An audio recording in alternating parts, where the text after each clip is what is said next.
kind of hard to fill into frame, the tower. And Merdeka 118, I think that's the name, is over there. So the hotel said, just walk up through here and hopefully you can get to the ecopark. Let's check it out.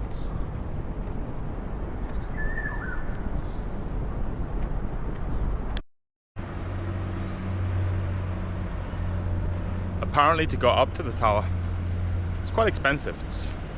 I'm not sure, $30–40, which seems like a lot. But I'm not really here for the tower. I'm here for the ecopark. Now, what is the ecopark? Apparently it's the only piece of virgin rainforest in all of Kuala Lumpur city. You know, cities don't usually have rainforest, but I don't know, 80, 90, 100 years ago, they carved out this piece of land to be, you know, rainforest. You know, don't build on this, they said. So I've been to Kuala Lumpur a few times, but never been here, so let's check it out.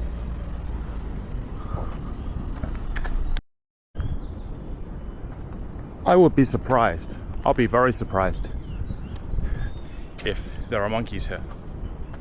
I mean, I've seen monkeys in cities before, but criminals will be brought to the authority. It's a very vague warning. But if this is the small piece of rainforest I think it is, you know, I'd be surprised to see monkeys here.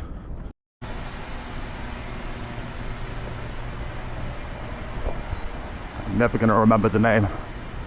Taman Eco Rimba KL. So just ecopark will do. You can see the tower and even Petronas Tower's up there. See how much it costs. It used to be free apparently. So it's 40 ringgit and you get one of like a bracelet like this. And I can confirm there are monkeys. I just saw one next to the ticket office. Let's have a look and see if we can't find more. It's really strange. You would think in such a small space, how could you have monkeys, right?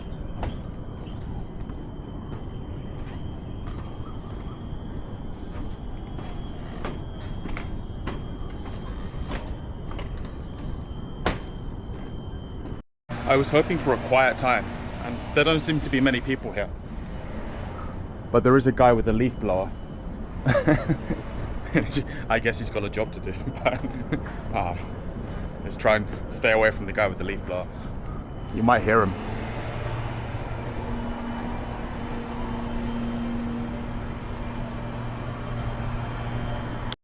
Oh, the thing you don't realize is the layers to the rainforest. And when you're here, you can kind of get a better idea of the layers.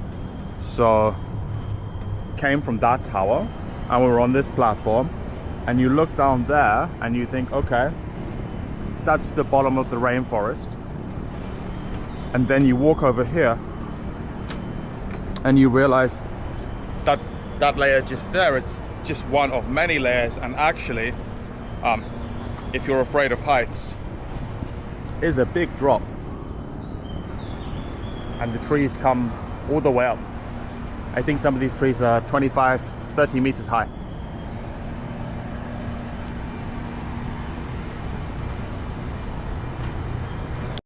One thing about these places in the rainforest that you have to be a bit careful, I think. You don't want to lean on this. Or you want to be careful where you lean at least. Because you'll see like lots and lots of ants and things like that. And you know, I have to assume in the rainforest they have some ants that could potentially bite you or something like that. So sometimes when I'm here, I feel like a phantom itch. You know, did something bite me? Normally it's nothing, but I mean, just be careful where you lean. I think the guy with the leaf blower is going home. Fingers crossed.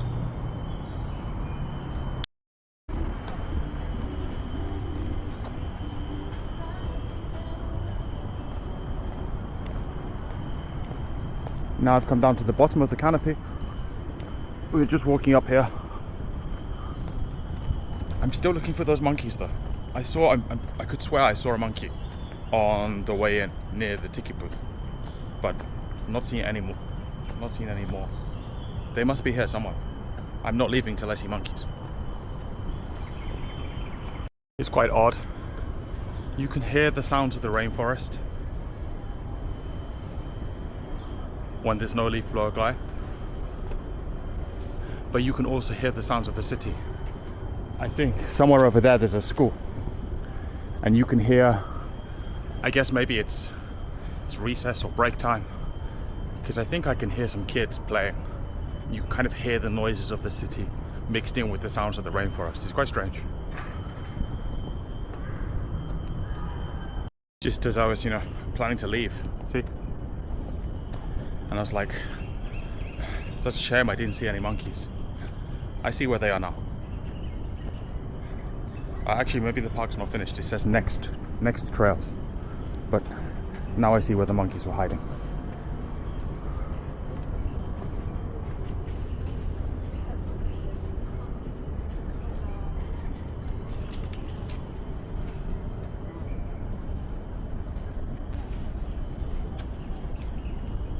Can walk through? Yes, ma'am. Yes.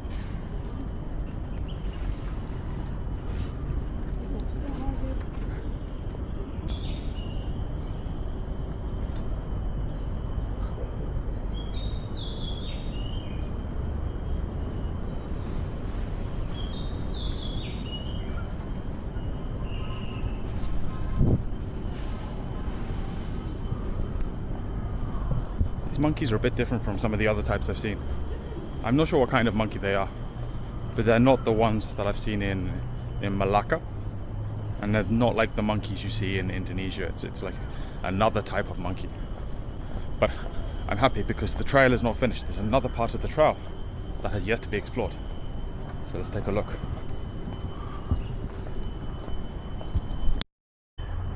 You would think there would be like one trail and that would be it, but there's eight trails. And this one looks pretty empty, so let's try, what's it called? Penaran. Trail 2. Or maybe we should do Denai Hopia. Let's choose this one, because at least this one seems to be heading down. Well, it looks like it's quite dense actually. Let's have a look. If I head down, I have to head back up. So I'm gonna switch. I'm gonna do the other one. I'm gonna head up first, and then it should be easy to come down, right? That's what I think.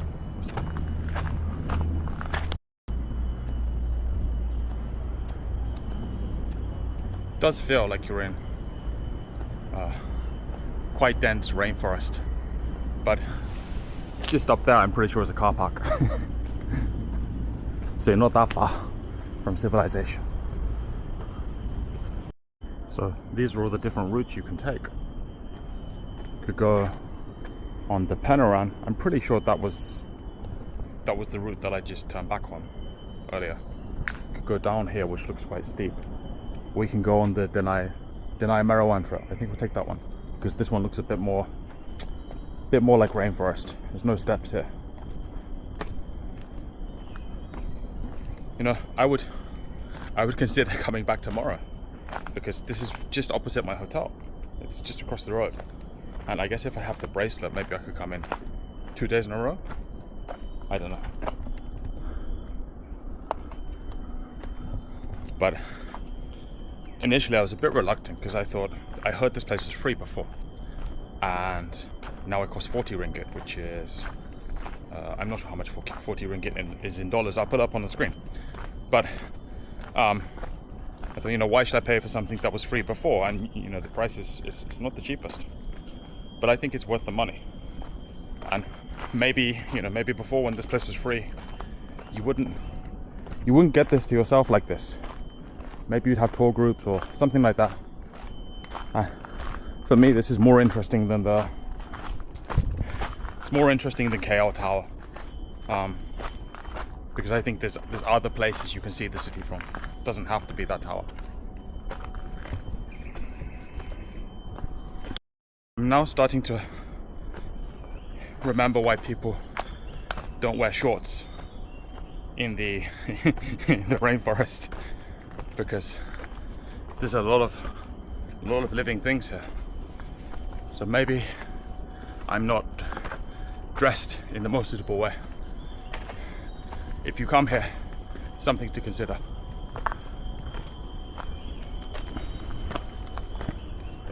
Look at this. We've got what, three types of mushroom growing on this one log. I'm sure some of these can be used for, maybe in traditional medicine. But yeah, because I guess because of the it's opening out a little bit. I think this is the green square. Let's have a look. What's this? Oh, these are the different trees you can see on the trail. Not in English, but okay. Let's have a look at the green square. I think we might just have to turn back and go back the way we came.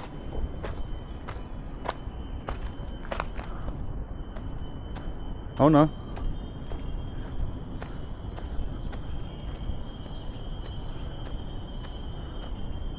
Bucket Nanas Reserve. A reserve for what? Maybe for birds. I mean, there's birds on top. Let's keep walking. I thought I was going to be in and out of this place in 20 minutes, but it has more to offer than I expected. And the car park is up here. You can see the Petronas Towers off to the side.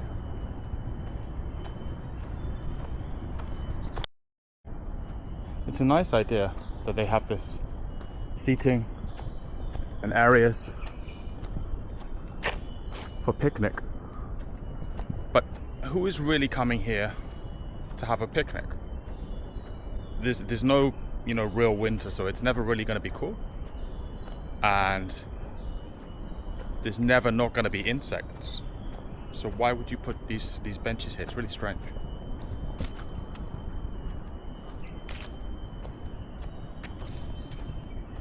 I guess maybe some people must use them, but look, they're really covered in moss.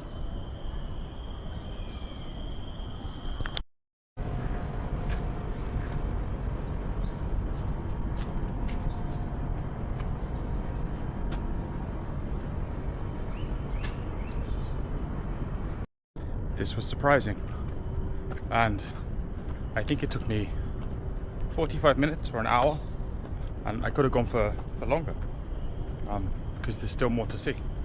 But it's quite hot, it's 11 a.m. and it's humid. And I saw very few tourists inside. If you look at KL Tower, well, let's get a closer look, but all of these are tour buses. So you can see like a lot of people are coming here, but not so many people are coming across the road to the eco park. And maybe they should.